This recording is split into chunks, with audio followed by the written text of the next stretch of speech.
नमस्कार। आज की ऑनलाइन कक्षा में आप सभी का फिर से स्वागत है। मैं आचार्य रितेश कुमार। आज मैं यहाँ लाया हूँ कक्षा 11 के वही खाता तथा लेखा शास्त्र यानी अकाउंटेंसी के अंतर्गत जो मेरा चैप्टर चल रहा है कि प्रारंभिक लेखे की पुस्तकें अथवा जर्नल का विभाजन। उसके अंतर्गत मैंने ये बताया था कि प्रारंभिक लेखे की कौन कौन सी पुस्तकें होती हैं, जिसमें 8 पुस्तकें शामिल हैं। जिन पुस्तकों में मेरी सबसे महत्वपूर्ण पुस्तक चल रही है रोकड़ बही, कैश बुक। कैश बुक क्या होती है ये मैंने आपको पहले भी बता दिया है कि कैश बुक में केवल नगद प्राप्ति और नगद भुगतानों का लेखा ही किया जाता है। और इससे संबंधित में आपको एक साधारण कैश बुक यानी कि जो साधारण रोकड़ बही होती है, सिंपल कैश बुक जिसको बोलते हैं, वो मैंने उसका एक न्यूमेरिकल क्वेश्चन भी आपको अब तक करा दिया है।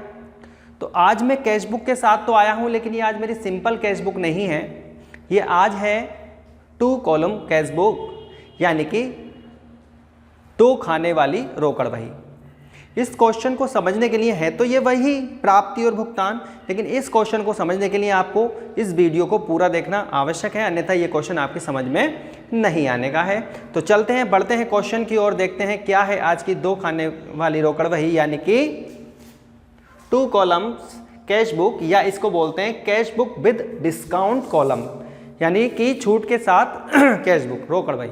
तो देखते हैं क्वेश्चन एक यहाँ पर है मेरे पास, निम्नलिखित व्यवहारों को 2 खाने वाली रोकड़ पुस्तक में लिखिए। ये क्वेश्चन मैं आपको उसमें पीडीएफ के रूप में भी दे दूंगा।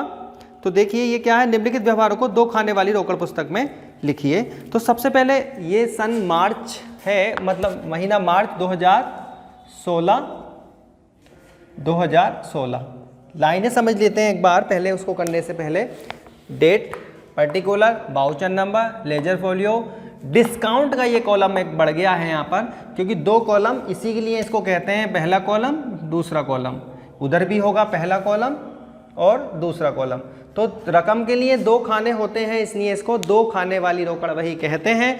डिस्काउंट में डिस्काउंट की एंट्री की जाएगी और कैश में कैश की एंट्री की जाएगी। ठीक है, तो यहाँ इसलिए इसको 2 खाने वाली रोकड़ बही कहते हैं। तो देखते हैं, तो सबसे पहले मार्च मंथ की बात है, ये मार्च दोनों तरफ लिख देते हैं। मैंने यहाँ एक बीच में मोटी सी लाइन खींची है, इससे ये कैश बुक 2 भागों में डिवाइड हो रही है, जिसका इधर वाला लेफ्ट वाला भाग डेबिट और राइट वाला भाग क्रेडिट है। पहली एंट्री है रोकड़ हस्ते। रोकड़ हस्ते का मतलब है कैश इन हैंड, रोकड़ हाथ में। ऐसा कोई हम नोट कमा के ही ला रहे हैं, हमारी जेब में कुछ नहीं है। जेब में जो होता है यानी व्यापार में जो पहले से रोकड़ होती है वो कैश इन हैंड कहलाती है। तो ये एक तरह से हमारी जेब में पैसा है, तो जिसको प्राप्ति पक्ष की ओर ये दिखाना होता है। मैं एक चीज़ और यहाँ लिख देता हूँ, ये आपका कौन सा पक्ष होता है, ये आपका प्राप्ति पक्ष होता है। यहाँ आपको सारी की सारी प्राप्ति लिखनी है, और ये वाला पक्ष आपका होता है कौन सा, भुगतान पक्ष होता है। यहाँ आपको सारे भुगतान लिखने हैं जितने भी नगद होंगे। तो देखते हैं 1 तारीख में टू बैलेंस BD कैश है 7,000 रुपये की, हमारे पास पहले से कैश थी। ये पहले से थी तो इसलिए हमने प्राप्ति पक्ष में लिख दी, क्योंकि हमारे पास पहले से थी। अब देखते हैं करण से प्राप्त हुए। यहाँ पर डिस्काउंट की एंट्री भी करनी पड़ती है, तो आप डिस्काउंट पर ज़्यादा ध्यान मत दीजिए। वैसे मैं आपको दे देता हूँ, डिस्काउंट जब हम छूट देते हैं किसी को, छूट दी यानी दी छूट, और दूसरी है छूट मिली। ये 2 तरह का डिस्काउंट होता है, डिस्काउंट अलॉर्ड और डिस्काउंट रिसीव्ड। तो दी गई छूट जो होती है वो हमेशा डेबिट होती है, और मिली गई जो डिस्काउंट होता है वो हमेशा क्रेडिट होता है, याद रखना। वो कह रहे हैं करण से रुपए प्राप्त हुए, तो प्राप्ति पक्ष में पहुंचने चाहिए 5 तारीख में। करण से प्राप्त हुए 5 तारीख में, यहां लिखेंगे टू करण। कितनी सिंपल बात है, प्राप्त हुए प्राप्ति पक्ष में लिख दिए। कितने रुपए, 2300 रुपए। लेकिन उन्होंने ये भी कहा है कि इसके नीचे उन्हें छूट दी, 200 रुपए की उन्हें छूट भी दी गई है। तो इसकी एंट्री कोई अलग से नहीं की जाती है। जहां करण का नाम आया है उस करण के नाम के आगे ही छूट के कॉलम में 200 रुपये लिख दिए जाएंगे, यानी छूट के पैसे लिख दिए जाएंगे। छूट की कोई एंट्री नहीं होगी। आप प्राप्ति पक्ष में उसका नाम लिख दीजिए, भुगतान पक्ष में नाम लिख दीजिए, और उसके साथ जो डिस्काउंट है वो उसी कैश के आगे, उसी नाम के आगे लिख दीजिए, अपने आप एंट्री हो जाएगी। वैसे भी अगर इस रूल्स पे चलें तो दी गई छूट डेबिट होती है, और मैंने डेबिट पक्ष में लिख दी है 200 रुपये। ठीक है, आगे है नारायण को भुगतान दिया 8 तारीख में, दे दीजिए। बाई नारायण कितने दिए हैं भैया इनको? 2800 रुपये के भुगतान दिया है, लेकिन आगे लिखा है, क्या लिखा है? उनसे छूट प्राप्त हुई, और प्राप्त छूट क्रेडिट होती है, या हम कह भी सकते हैं कि जब नारायण इधर आया है तो नारायण के नाम के आगे उससे संबंधित छूट भी अपने आप आ जाएगी। आपको छूट के बारे में कुछ सोचना ही नहीं है। यदि आप एंट्री प्राप्ति पक्ष में और भुगतान पक्ष में सही तरीके से कर देते हैं और उसके साथ कोई डिस्काउंट है तो वो उसी लाइन में डिस्काउंट के कॉलम में लिख दी जाएगी। ज़्यादा टेंशन इसमें लेने वाली बात नहीं है। आगे है 10 तारीख में राजू ने रुपए दिए। याद रखिए यहाँ लिखा राजू ने रुपए दिए हैं, और राजू हम नहीं है, राजू होगा कोई तीसरा पर्सन। तो राजू ने हमें रुपए दिए, हमारे पास तो रुपए आए हैं ना 10 तारीख में, तो इसलिए हम प्राप्ति पक्ष में लिखेंगे। यहाँ दिए शब्द पे मत जाना। टू राजू कितने हैं? 950, और उसके साथ लिखा है उन्हें छूट दी। तो क्लियर है, छूट कॉलम में लिख देंगे, बस छुट्टी। यही छूट की एंट्रीज होती हैं, उसी की तरह है सिंपल कैश बुक, पर छूट है तो साथ के छूट का कॉलम खींच के छूट भी लिख दी।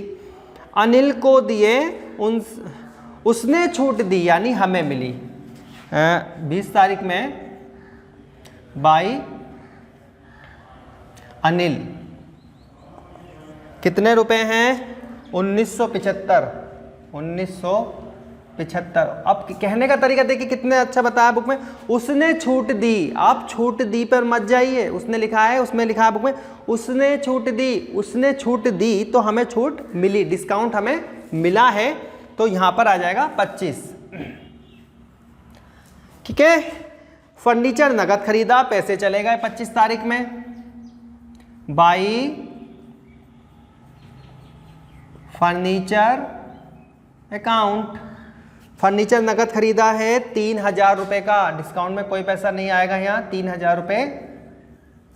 और याद रखिए हम जो डिस्काउंट को डेबिट क्रेडिट करते हैं वो केवल नकद डिस्काउंट को ही, कैश डिस्काउंट को ही करते हैं, नगद छूट को। ठीक है, नगद छूट को, ना कि व्यापारिक छूट को। आगे है वेतन चुकाया और मजदूरी दी 28 तारीख में, तो बाई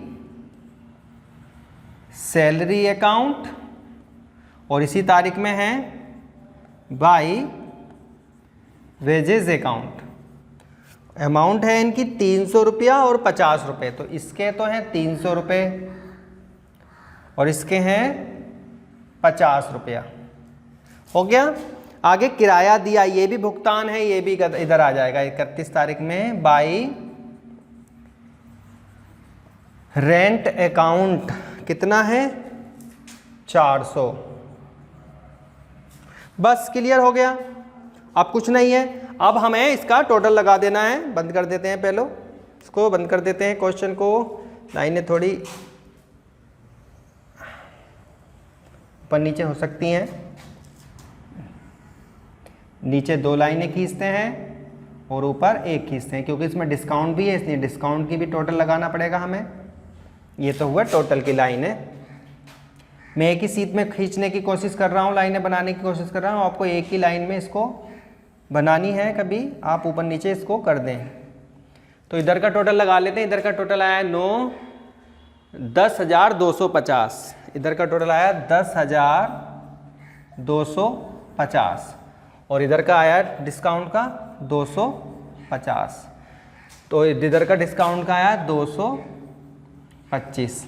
याद रखिए कैश बुक में बैलेंस हमेशा इधर ही निकलेगा, बाई बैलेंस CD। एक चीज़ और याद रखिए, डिस्काउंट का कोई बैलेंस नहीं निकाला जाता। डिस्काउंट डेबिट होती है तो वो डेबिट पक्ष में जाती है फाइनल अकाउंट में, क्रेडिट होती है तो फाइनल अकाउंट में क्रेडिट पक्ष में जाती है। डिस्काउंट का बैलेंस नहीं निकाला जाता है। अब हम इसका यदि टोटल जोड़ें तो इसका टोटल जो आएगा वो आएगा 8,525। इसका सारा टोटल 8,525 आएगा। ठीक है, इस 8,525 को 10,250 में से घटा दीजिए। 10,250 में से यदि इसको घटाएंगे तो ये बचेगा 25, यहाँ 12 में से 5 गए 7 और यहाँ बचा 9 में से 8 गया 1। 17,25 की कैश हमारे पास बच रही है, जो कि बैलेंस हैगा 17, सही से लिखेंगे क्रम में इसको, 17,25। 1,725 का बैलेंस बचा। अब इधर का टोटल भी आ जाएगा 10,250। तो देखा कितनी सिंपल थी ये भी, ये सिंपल थी, केवल कैश, सिंपल कैश बुक की भांति ही इसको प्राप्ति और भुगतान पक्ष में लिखना था। और प्राप्ति और भुगतान पक्ष में लिखने के बाद जिससे संबंधित डिस्काउंट थी उसी कॉलम के आगे मैंने डिस्काउंट डाल दी थी और ये सवाल आपके सामने बनकर तैयार हो गया। तो इस क्वेश्चन को आप ज़्यादा से ज़्यादा बार करें और मैं हो सकता है प्रैक्टिस में 1-2 क्वेश्चन आपको और दूँ। तो मिलेंगे अब नेक्स्ट वीडियो में नेक्स्ट टॉपिक के साथ। जब तक के लिए धन्यवाद।